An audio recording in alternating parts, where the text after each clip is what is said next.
Jen 7 kilometrů od Karlových Varů nabízíme 2 samostatné rekreační domy na vlastních pozemcích v klidné lokalitě u Děpoltovického rybníka.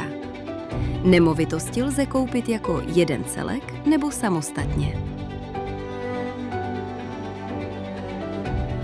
Dvoupodlažní rekreační dům, obývací pokoj s krbem, jídelnou a kuchyní, 4 ložnice, každá s vlastní šatnou a koupelnou, terasou nebo balkónem.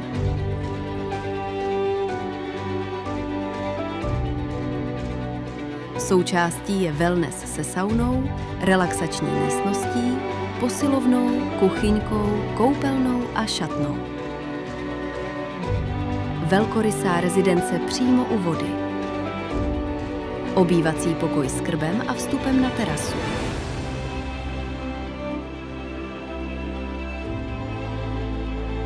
Tři ložnice, každá s vlastní šatnou a koupelnou. Společenská místnost s kulečníkem. Naprosté soukromí.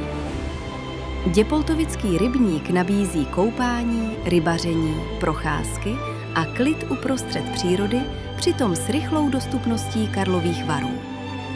Nemovitosti jsou vhodné pro ty, kteří hledají klid, soukromí a místo pro rodinu i přátele v atraktivní přírodní lokalitě.